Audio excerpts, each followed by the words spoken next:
कक्षा 10 के प्यारे छात्र छात्राओं स्वागत है आपका हमारे YouTube channel ESK point coaching classes में। बच्चों, ये पेपर मैंने लिया है कक्षा 10 की विज्ञान का पेपर है और ऐसा ही सेम टू सेम पेपर ऐसा ही आएगा बच्चों।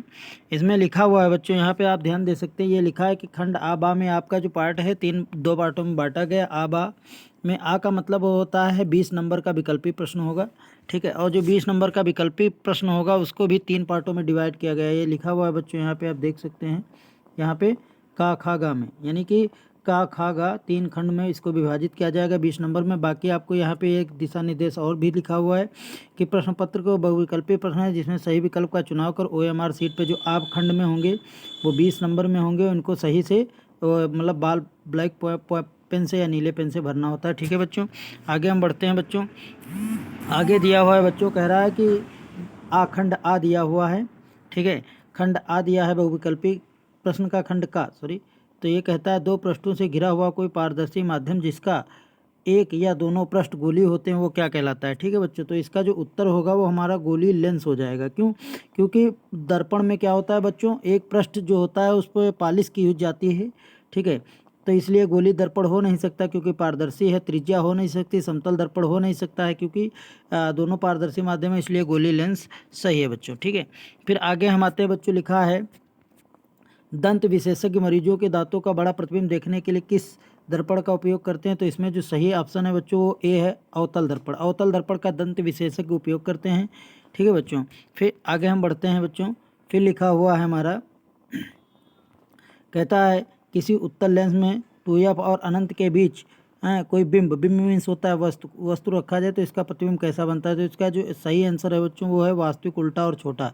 पहला सही है, वास्तविक और उल्टा और छोटा बनता है बच्चों, ठीक है। फिर आगे आते हैं बच्चों। अब अगला है हमारा, लिखा है मानव नेत्र अभिनेत्र लेंस की फोकस दूरी समायोजित करके विभिन्न दूरियों पर रखी वस्तुओं को फोकसित कर सकता है। ऐसा हो पाना कारण है, क्या कारण है? जरा दूरदर्शिता होता है, समंजन क्षमता होता है, निकट दृष्टि दोष होता है, कौन सा हो सकता है बच्चों? तो इसमें हमारा जो होगा बच्चों क्या होगा, समंजन क्षमता। क्योंकि समंजन क्षमता का मतलब होता है, ठीक है, कि मानव नेत्र के द्वारा वस्तु को स्पष्ट रूप से कैसे देखी जाए, ये नेत्र के द्वारा ही डिपेंड करता है, नेत्र ही उसको समायोजित करता है, ठीक है बच्चों। आगे हम बढ़ते हैं बच्चों। आगे हमारा अगला प्रश्न है बच्चों, ठीक है। ये आपको लिखा है कॉलम ए और कॉलम बी के सुमेल कर एसआई मात्रकों का सही मिलान कीजिए। तो लिखा है बच्चों जैसे विभवांतर, तो विभवांतर का मात्रक जो होता है बच्चों वो वोल्ट होता है, ठीक है। और फिर इसी तरीके से लिखा है विद्युत धारा का जो मात्रक होता है बच्चों वो हमारा क्या होता है, एम्पियर होता है बच्चों, ठीक है। फिर इसे विद्युत शक्ति, तो विद्युत शक्ति का मात्रक होता है वाट होता है बच्चों। फिर इसी तरीके प्रतिरोध का मात्रक जो होता है वो ओम होता है, ठीक है। तो इस तरीके से अब इसमें कौन सा कॉलम सही होगा, ठीक है, तो इसको देखेंगे बच्चों। तो अब जैसे देखो ना, पहला लिखा है विद्युत विभवांतर का मात्रक क्या होता है, वोल्ट होता है। तो पहले में चौथा सही है, तो पहले में चौथा यानी ठीक है डी यानी पहले में चौथा सही। फिर दूसरा है, दूसरा देखो बच्चों, दूसरा नीचे दिया हुआ है इसमें, ठीक है। दूसरे में कहता है पहला सही है, तो दूसरे में देखो विद्युत एम्पियर पहला सही है, इस राइट है। फिर लिखा है तीसरा विद्युत शक्ति का मात्रक होता है वाट, सेकंड होता है तो सेकंड है। फिर प्रतिरोध का मात्रक ओम, थर्ड होता है थर्ड। तो इसलिए बच्चों डी वाला ऑप्शन जो होगा वो इसमें बिल्कुल क्लियर सही हो जाएगा, ठीक है बच्चों। फिर आगे हम बढ़ते हैं।